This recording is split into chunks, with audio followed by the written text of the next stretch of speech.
Good evening, I'm Julia Gorman. Juliet has the night off. We start at 6 o'clock with those changes coming to Tulip Time this year. Organizers say they're shortening the route for the Volksparade to make it safer for spectators.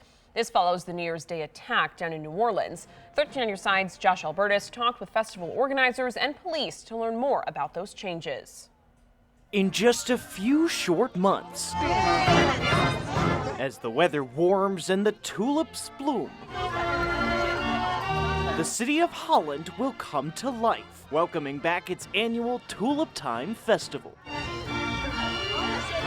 Celebrating its 96th year, the festival is a cornerstone for this historic community. And it's such an economic boost to our community as well. And one that's known around the world. We have 600,000 people that come to this festival over 9 days. But as that world changes, the festival is changing too. The decision was made, Tulip Time had been discussing this about do we need to shorten the route a little bit just so that we can hopefully keep the entire route safer. Organizers shortening the route of the festival's Volksparade, Dutch for People's Parade.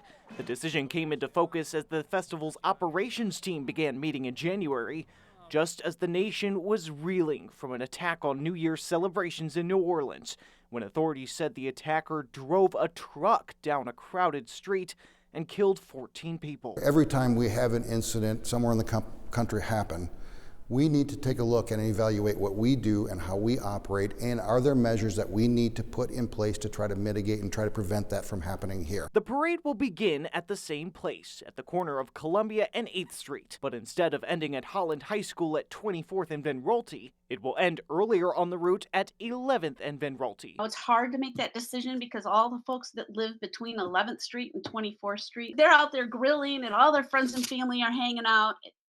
That's what our community is, and I love that. And that's the saddest part about having to make this decision, is that it impacts our community. The festival's executive director clarifying there had been no threats to this festival so far, but being proactive, she said, was necessary. I remember after the Boston Marathon, early in my time at Tulip Time, we made some significant changes then around safety. So what people will likely see this coming year is we're still exploring different ways to block those areas to where pedestrians can still get through, but a vehicle would not be able to access the route.